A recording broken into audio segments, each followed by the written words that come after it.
교수님, 그 프랑스의 테루아가 다른 나라에 비해 특별한 점이 있다고요? 여러 이유가 있겠지만 한 가지를 꼽으라면 당시 프랑스 수도사들이나 와인 생산자들의 숙련도라고 볼 수가 있어요. 이들은 일찍부터 지역별로 적합한 포도나무를 재배하거나 와인의 양조 방식을 때로에 맞게 개발하는 안목을 갖고 있었습니다. 이런 안목으로 프랑스를 대표하는 특별한 와인을 생산해낸 지역이 있었습니다. 바로 쌍파뉴입니다. 쌍파뉴. 네. 샴페인이죠. 샴페인.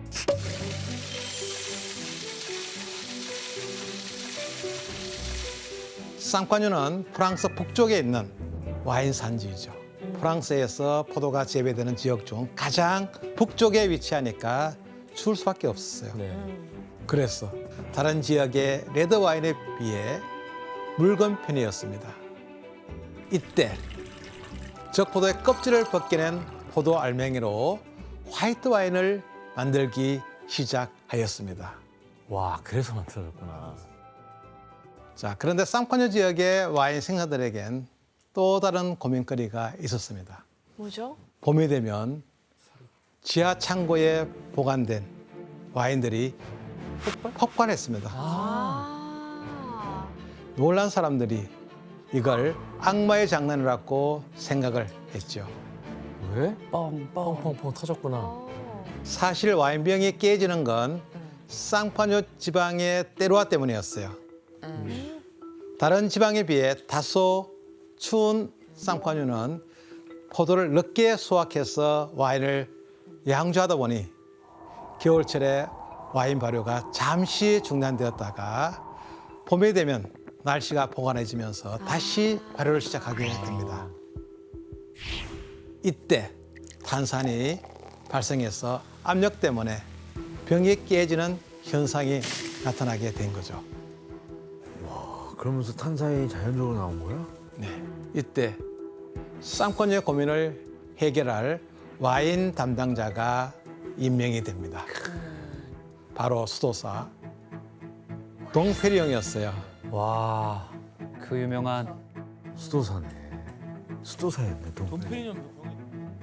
돈페리옹은 탄산을 없애기 위한 개발을 하던 중 다양한 포도 품종을 혼합해서 와인을 만드는 브랜딩 기법을 개발하기도 했습니다. 그러던 와중에 17세기부터 골칫거리로 여겨왔던 탄산이 오히려 오감을 자극하는 주요한 요소로 떠오르게 되었습니다. 그래서 탄생한 와인이 톡톡 터지는 독특한 맛의 쌍파뉴를 대표하는 와인, 샴페인이었습니다.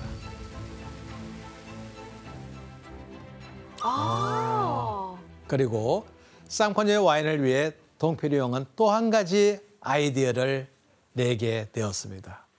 바로 탄산가스의 압력을 버틸 수 있도록 이것을 이용하면 된다는 것이었는데요. 과연 그것이 무엇인지 이번엔 먼저 영상으로 확인해 보겠습니다. 궁금하다. 좋습니다.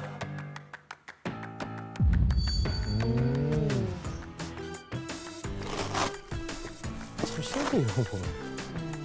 와.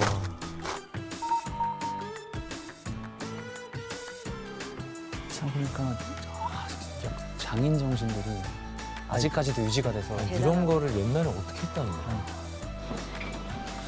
와, 우와, 너무 힘들겠는데? 이렇게 만드는 거야? 코르크 만드는 영상 처음 보는 거야.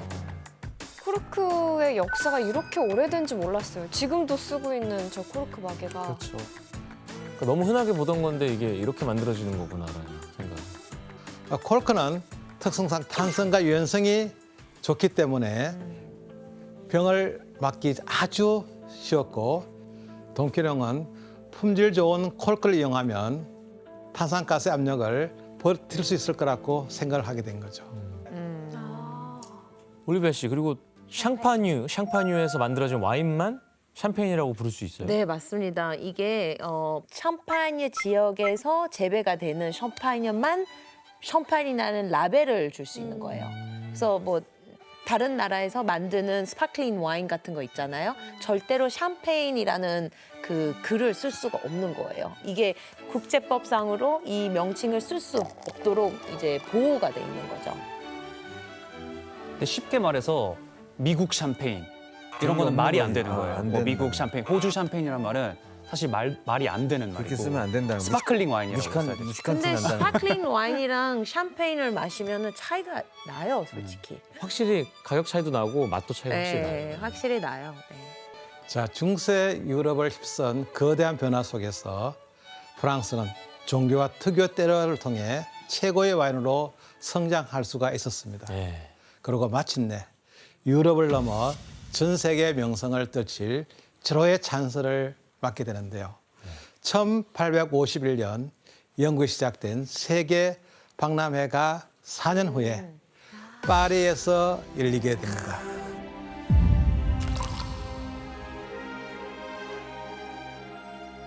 영국의 첫 번째 세계 박람회 타이틀을 뺏긴 프랑스는 런던 세계 박람회와 차별화된 방법을 고민하기 시작했죠. 네.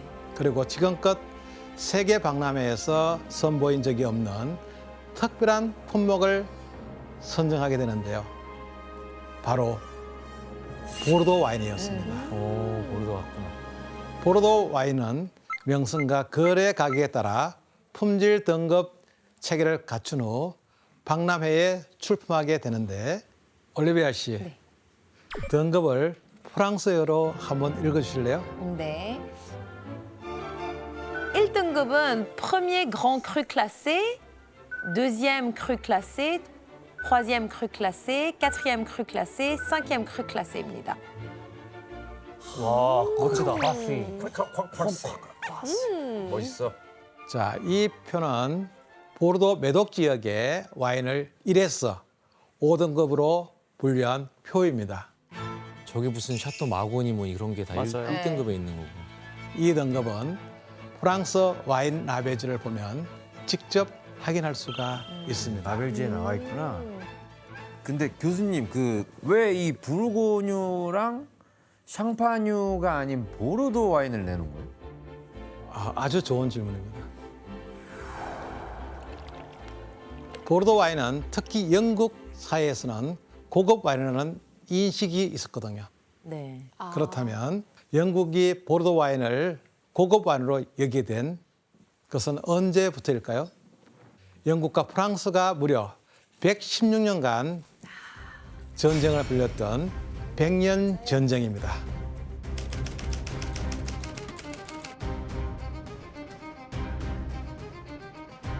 백년 전쟁.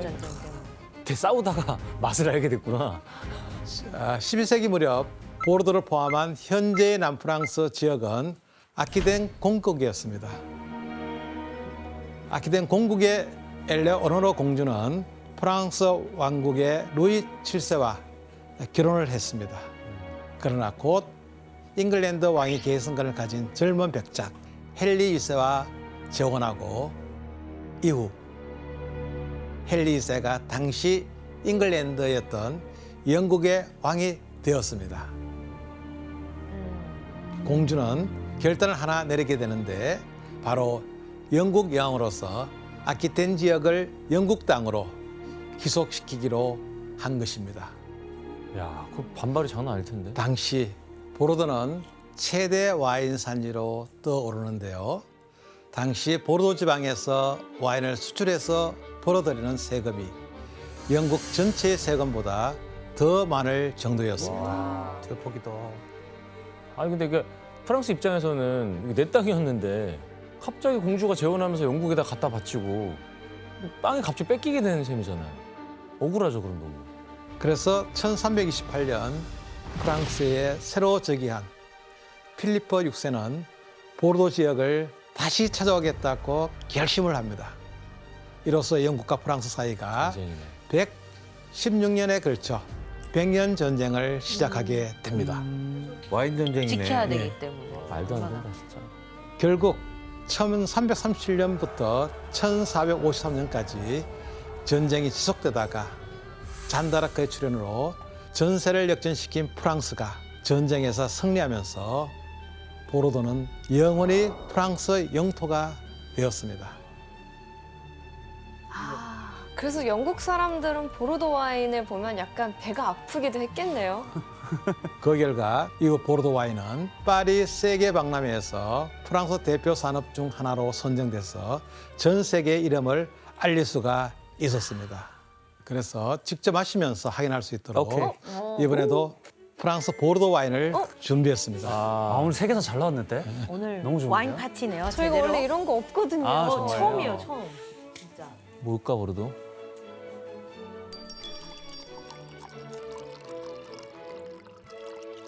마고 지역의 와인입니다. 확실히 색 차이가 이제 확연하게 느껴지실 거예요. 보르도와 이제 부르고니의 색 차이가 아, 확실히 나네. 거의 보랏빛을 띠는. 그러게. 진하죠, 더. 네, 엄청 진하네요. 향 좋은데? 여러분들 마시면은 프랑스 보르도 마고 지역의 풍미를 느낄 수가 있습니다. 등급 와인이 좋다. 확실히. 비교가 이것도 되네요. 괜찮네. 맛있네요. 이 정도도 괜찮아. 저는 아까 그 부르고뉴 와인에 비해서 쓴 맛이라고 해야 되나? 그게 더 강하게 느껴지는 것 같아요. 네, 근데 정확하신 게 확실히 좀 더 이제 풍미가 풍미 진할 있어요. 거고 이건 좀 진하네. 바디감이 진해 이거는. 네, 바디감이 네. 진하고 이런 입안에서 꺼끌꺼끌한 탄닌 같은 것도 훨씬 더 많이 느껴지고 맞아요. 그리고 이 와인의 또 매력적인 점이 아까 말했던 그런 오크 숙성에서 발현되는 이런 바닐라 향 같은 것들 이런 것들이 되게 매력적인. 바로 테루아르의 느낌을 느낄 수 있는 것 같아요. 그러니까 이게 역사를 알면서 배우니까 어디 또 와인 마실 때 맞아요. 아는 척할 수도 있을 것 같고. 이게 알고 마셔야 되는 것 같아요. 자, 그런데 성성장구해 가던 프랑스 와인은 예상치 못한 위기에 맞다르게 됩니다. 프랑스 와인을 휩쓴 위험은 바로 해충의 습격이었어요.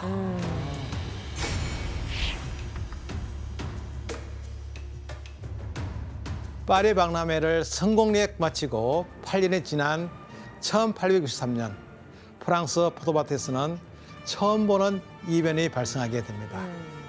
포도밭의 잎이 아무 이유도 없이 노란색으로 변하더니 빨간색으로 바뀌면서 포도나무가 말라 죽는 거예요. 병에 걸렸구나. 자, 포도밭이 어떻게 변했는지 한번 보겠습니다. 아, 저 마음이 아파서 못 보겠는데. 우리 소중한 나무가. 근데 나무야. 이 사진을 보면은 처음엔 노랗게 물들은 포도나무 잎이 시간이 지나면서 빨갛게 물이 들고 그리고 죽어가는 포도나무가 말라 죽어가는 거예요. 어머, 어머, 어머. 해충 때문에. 예, 프랑스 전체가 발칵 뒤집히었죠. 그렇죠. 이 미스터리한 일의 원인을 밝히기 위해 한 식물학자가 죽은 포도나무를 조사하는 중에 실수로 옆에 있는 죽지 않은 포도나무 뿌리를 뽑게 되었어요. 네. 그런데 거기서 이상한 광경을 목격하게 됩니다. 포도나무 뿌리에 노란색 가루가 묻어 있었던 것이었는데 자세히 보려고 현미경으로 들여다보자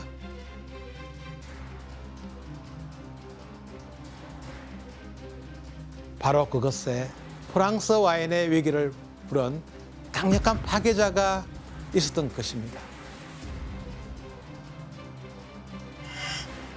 뭐야? 말봐. 이게 뭐야?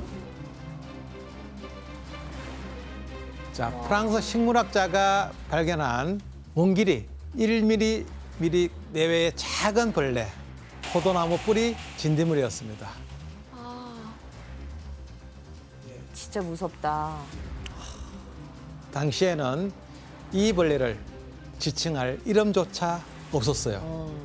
그래서 1868년 8월 3일 프랑스 과학기술원에서는 포도밭을 재앙으로 몰고 간 원인은 프랑스에 없던 새로운 곤충으로 필록세라라고 명명한다고 공식 발표를 했습니다. 와인 애호가들한테는 저 필록세라 사건이 엄청 큰 사건이라서 저도 너무 익숙한데 직접 생긴 걸 보는 건 처음이네요. 징그럽고. 근데 저게 왜 갑자기 나타나요? 잘 와인 운영 잘 하다가. 누가 풀어놓은 거 아니에요? 자, 그건 바로 미국에서 들어온 포도나무 한 그루 때문이었어요. 그러니까. 어디서 들어? 미국이요? 미국에서. 미국이 범인이었네.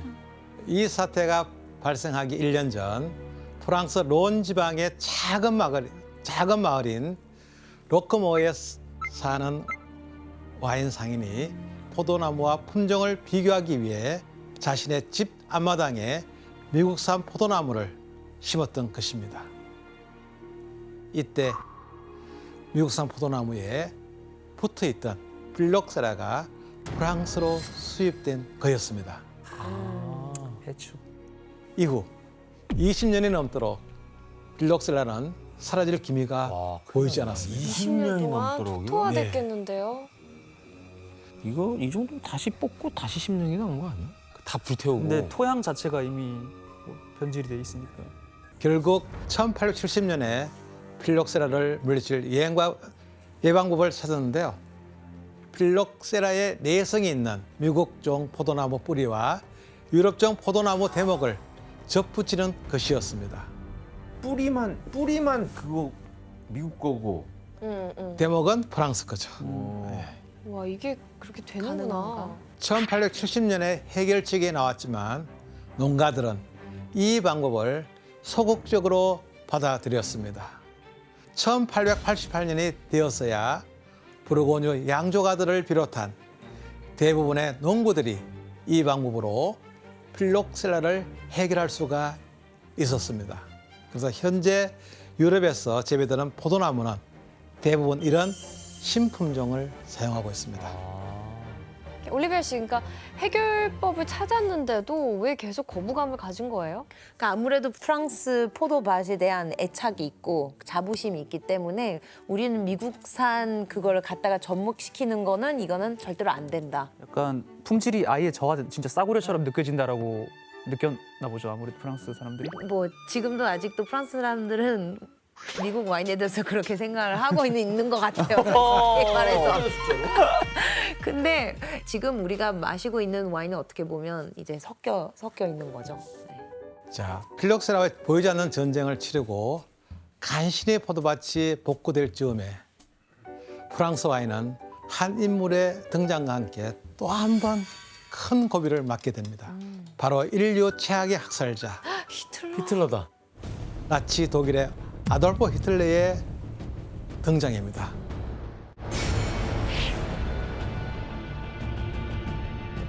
제2차 세계대전이 벌어지자 프랑스 농부들은 포도밭이 전쟁터로 변하기 전에 수확을 해야 하는 어려운 상황에 직면하게 되었습니다. 그래서 나라에서는 특별히 포도 농부들에게는 현역 소집을 연기해주기도 하고 일손을 돕기 위해 군병력의 일부를 포도밭으로 파견하기도 했습니다.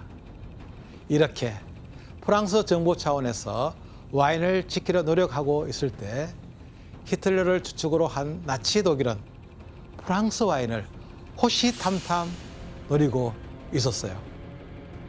히틀러의 오른팔인 헤르만 게링은 보르도 와인을 무척 좋아했고 선전의 대가 요세프 게벨스는 부르고뉴 와인을 아주 선호했다고 합니다. 이처럼 히틀러를 비롯한 나치 수뇌부들은 프랑스 와인에 심취해 있었습니다. 그러던 1940년 당시 히틀러와 나치 독일은 와인을 조직적으로 수탈하기 위한 와인 전문가들까지 파견됐는데 나치는 이들을 바인퓨러, 즉 와인 총독이라고 불렀습니다.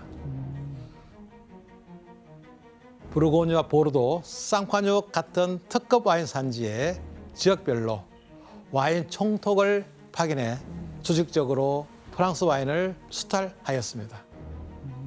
특히 쌍파뉴 지방에서는 독일이 프랑스를 점령한 지 단 일주일 만에 약 200만 병의 와인을 강탈해 나갔습니다. 200만 병? 아니 프랑스 사람들이 근데 이 와인을 그렇게 사랑하는데 순순히 내줬나요? 프랑스 사람들은 순순히 내주지 않았죠. 토마토나 양배추밭 밑에 와인을 묻어서 숨기거나 동굴에 와인을 감추고 동굴 입구를 잡초로 막아두기도 했다고 합니다. 처절하게 숨겼구나. 자, 그리고 히틀러는 이렇게 수탈해간 프랑스 와인 중 많은 양을 자신의 별장인 일명 독수리 요새 와인 저장고에 보관을 했습니다. 와인 저장고에는 무려 50만 병의 와인이 있었다고 합니다. 와 50만 병? 그런데 이렇게 각별한 노력으로 와인을 지켜낸 프랑스인들에게 1976년 최악의 굴욕적인 사건이 발생하게 됩니다. 바로 일명 파리의 심판이었습니다. 그치. 이 사건. 이것도 굴욕적인 거 아닌가 어떻게 보면?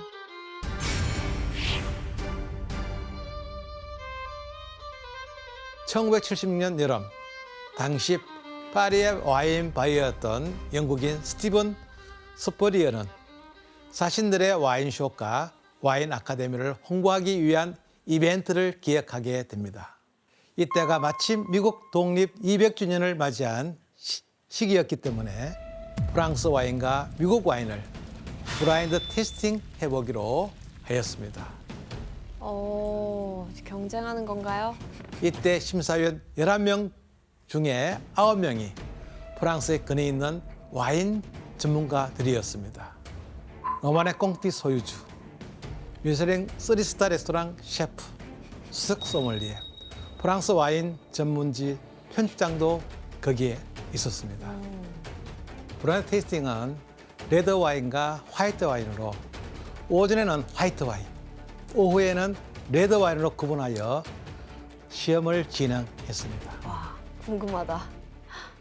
전문가들은 서로 다음 수도 나누면서 아주 부드러운 분위기에서 테이스팅을 했습니다. 하늘 씨, 그 심사위원 11명 중에 9명이 프랑스인이면 뭐 공정하게 프랑스 와인, 미국 와인을 심판을 못 하잖아요. 아무래도 뭐 그렇게 생각하실 수도 있지만 일단 첫째로 블라인드 테스트였고요. 그치. 그러니까 뭐 레이블을 가린 상태에서 평가를 하기 때문에 그런 점이 하나 있을 테고 무조건 프랑스가 이긴다라는 생각이 있었고 마치 우리 손흥민 선수가 조기 축구에 가가지고 헛발질 할 거라고 생각하지 않잖아요. 아 그렇죠, 그렇죠. 그런 것처럼 승패보다는 어떤 하나의 그냥 이벤트 정도로 생각했던 것 같아요. 그때는. 그치. 그러면은 당시 화이트 와인 시험 결과가 어떻게 나왔는지 함께 보겠습니다.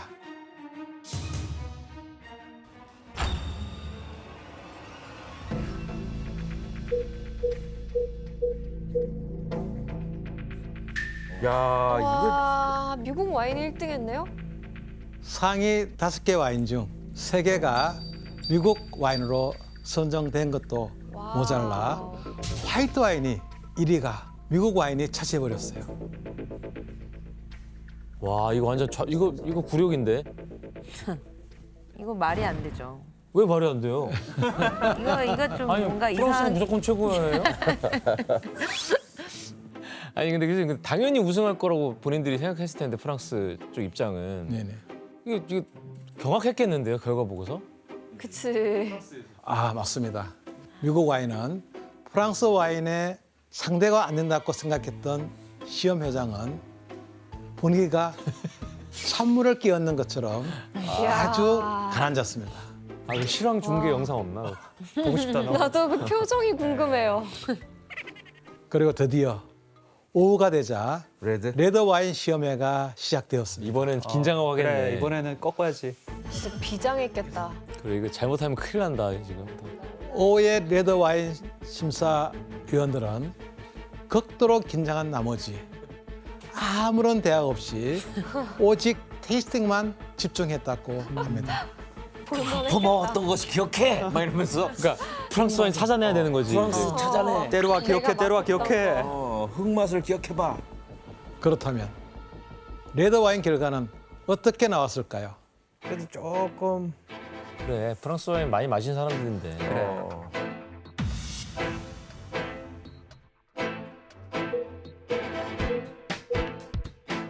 야 와인셀러한테 졌네. 아. 레드 와인 역시 프랑스 와인을 제치고 미국 와인이 1위를 차지하게 야. 되었습니다. 에이, 이 있습니다. 1.5 차이로 안 됐네.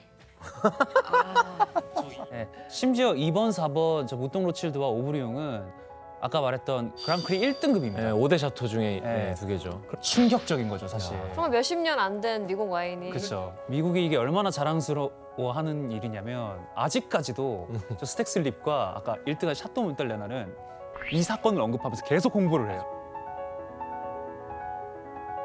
아직 50년째. 50년째. 근데 있잖아요. 가격이 엄청 올랐을 것 같아요. 맞아요. 이거 뭐라고 하죠? 무슨 사건이라고 하죠? 파리의 심판. 심판. 저 처음 들어봤어요. 정말요? 에이. 진짜요. 아 진짜요. 이거 S 이거 와인은 아는구나. 유명한데. 이거 프랑스에서도 교과서에서 한 번도 들어본 적이 없어요. 프랑스인만 이번 모르는 거예요. 방송을 귀를 막고 준비하면서 있는 정말 이거 뭐죠? 무슨 심판? 이게 진짜 그럼 한 번 더 보실래요? 모르시는데 한번. 자존심이 허락하시지 않는 거야. 웃겨. 그러면 결과를 알게 된 프랑스 심사위원들의 반응은 충격 그 자체지 뭐. 아, 너무 자만했어. 숨고 싶을 창피했을 거야. 것 같아요. 심사위원들은 하나같이 이 시험회가 잘못됐다고 뭐가 잘못됐는데? 아주 화를 냈습니다. 특히 프랑스 와인 리뷰 잡지의 편집장이었던 오테트 칸은 결과가 발표되자마자 투표용지를 돌려달라고 화를 내기도 하고 조작된 이 시험회를 비판하기도 했습니다. 그러면서 이 사건을 자기들만의 해프닝으로 조용히 묻고 넘어가려고 했습니다. 하지만 우리들이 다 알고 있지. 하지만 2주 후에 타임지의 파리 특파원이 이 사건을 대서특필하게 되었죠. Judgment of Paris. 파리의 심판. 이렇게 자 시험의 결과가 기사로 발표되면서 와인업계에 엄청난 파장을 야. 일으키게 됩니다. 진짜 대사건이다. 아니 근데 하늘 씨, 네. 아 이건 좀 모르는데 이후에 제2의 파리의 심판도 있어요? 맞아요. 사실 이렇게 프랑스인들이 이렇게 인정하기 힘든 결과잖아요. 그래서 2006년 당시에 출전했던 그 레드 와인들 연도까지 맞춰가지고 재대결을 한 겁니다. I'm Christian Van Kay, and I was one of the judges of the 1976 Paris wine tasting. I'm here for the commemoration of the 30th anniversary of that tasting. I'm particularly honored and flattered, and we are looking forward for the fight, friendly fight. 그거야말로 정말 저지멘트 오브 파리스. 근데 결과가 어떻게 됐냐면 또 여기야? 미국 와인이 승리를 했는데 더 대박인 건 아예 1위부터 5위까지 다 미국 와인이 1위부터 5위까지 다 미국 와인이.